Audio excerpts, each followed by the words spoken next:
This is RICKY, the Android guy. Hey guys, today we are bringing you the CES Day Zero recap. Now, why is this called Day Zero? Well, because CES technically hasn't started yet, really, kind of. It really is the day before CES begins. Day 1 is tomorrow. Day 0 is known as Press Day or Media Day. It's the day that all the big companies make their announcements, and we're going to give you the recap of 4 companies that deal with mobile, maybe not as much as they should have today, but we'll go into that. So for LG, LG did a lot of big talk about they have new fridges with a 29-inch touchscreen. You can knock on it and see what's in the fridge so you don't have to open the doors. You also, have what food you have, memo. The cool thing is Fresh Tracker. I like that. You can actually put when you get something, so when the expiration date is coming up, it will let you know. That I thought was kind of useful. But the biggest part about it is it has Alexa built into the fridge. Now this is gonna be a really reoccurring theme that we're seeing in a lot of stuff this year. Everything's all about building the smart home, and that's really what LG and Samsung, which we'll talk about later, really kind of brought home. Is all about IoT, the Internet of Things, and bringing the smart home to life. Now LG also had this couple of robots, and one was the robot hub. I think it was a really interesting concept. It was very animated. It was very fun looking. I think kids will like it a lot more than, say, a Google Home or Alexa. But to go on LG's AI, I don't know how good that's going to be, and will it really understand things is more the question.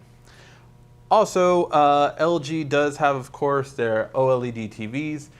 For those of you who don't know, OLED TVs are the best in the market. In terms of having the best TV, they have had the best TV about, it's going to be the 3rd year. And the reason why no one else can compete with them is because OLED is the best technology. I know we'll get into Samsung later, but overall, although Samsung is better selling, if you want the best TV on the market, it is going to be the LG OLED TV. Samsung hasn't invested into it. Now, the reason why companies haven't, like Sony and all these other companies don't invest in OLED, is more so for the fact that it's very expensive. Your OLED TVs are going to be much, much more pricey compared to the regular ones. Now, after that, we did have the Samsung press conference. I will say this, Samsung was pretty brave because they started off talking about the Note 7 and started right off going into that. We know we're passing through this, and kind of this is what happened with the Note 7. We're finding out what's wrong with it, even though we've known what's wrong with it. There was a design flaw, it was too thin, and basically the battery, yeah. So that's what happened, and they keep trying to we're gonna figure out, we're gonna get down to the exact thing to it, but really parts of Samsung have already publicly said what was wrong with it. So, but then he went into, but we achieved all this much. Yeah, top selling TV company, 11 years running, a lot of fun stuff like that, right? You also have, Samsung actually has 46% of the UHD TVs in the US. So out of all 4K TVs, almost 1 out of every 2 is a Samsung currently being used in the US. So I thought that was really impressive. Again, no OLED, and they kind of took a jab at OLED, saying they're QLED TVs, which is just their new quantum dot LED TVs. Newer technology, of course. Basically, that theirs doesn't degrade over time like OLEDs, kind of throwing back to the old plasma days when your quality is going to go down after time. So yeah, honestly, with their TVs, they were almost saying the same exact thing as LG. Like they were indistinguishable, really, in their TVs. They both brought out their experts saying why their TV is the best, and it was just the same old, and so yeah, it was what it was. Overall, they had some washer and dryers. They were pretty cool, but their washer and dryers, kind of hard to get excited about. Basically, they're dual load for both the washer and the dryer, so you could put a big load and a light load in the washer, and a big load and a light load in the dryer. So you could have 4 loads going at the same time, so that's the washer and dryer part. Again, you have 4 smart fridges coming from Samsung. We will get to the bottom and ask Samsung when is the starting price, because if I'm not mistaken, their last year's model was closer to $10,000 for their high-end fridge because they only had 1 version of it. Will these be, half that price now on the entry level? That's what we're going to have to find out to see if it's affordable. Now, this does have voice command as well, not Alexa, but it has Samsung's own voice command. It doesn't look like they have Viv in there. It looks like Viv is their new voice assistant, basically from the company that brought you Siri. This is the better version of it, a newer version of it from that same company. But Samsung did not say they're using that. It has music streaming, so you can stream with Spotify, Pandora to it. TV mirroring, which they really didn't get into, which we will go into that again when we get to their booth tomorrow. Chromebook Plus and Chromebook Pro, basically you have an S Pen on the Chromebook, so you have that ability, and the Pro has the i3 processor, and the other Chromebook has the ARM standard processor. And they did have the Samsung Odyssey, which is just a video game laptop. Really impressive and upgradable. Not all game laptops are upgradable. This one really looked impressive. And you know, if Samsung, if you want to send me one to do some video editing in, I would really appreciate it. I'm just saying. Then we will go to ZTE. ZTE had a lot to say in terms of their, you know, what they're committing to.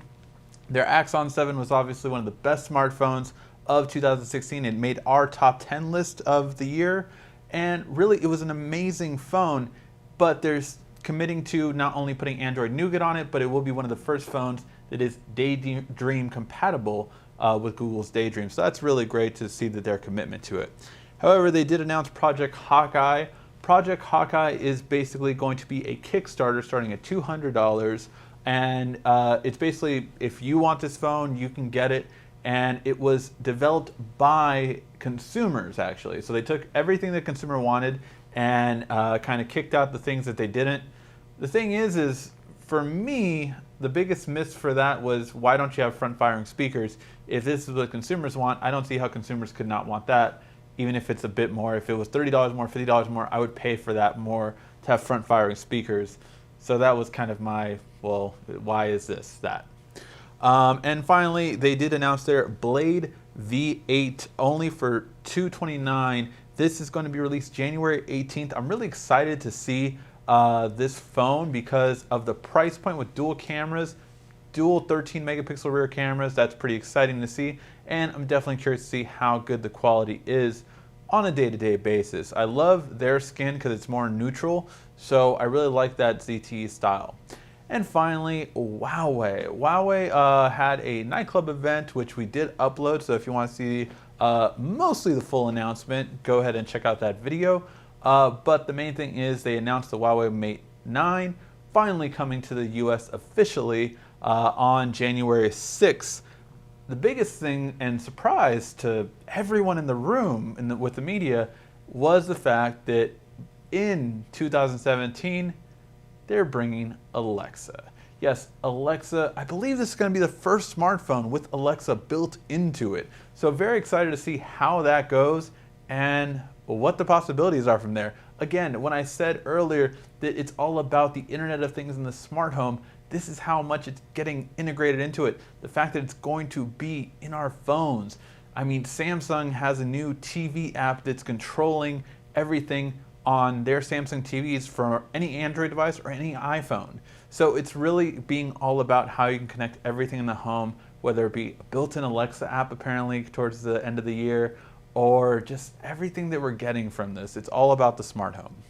And I will give an honorable mention to NVIDIA, although we didn't get to them today. They do have a new Android TV that I'm going to have to somehow get them to send me, because I still have mine and I love it, and I'm really curious to see if this is really worth getting instead of the one I currently have.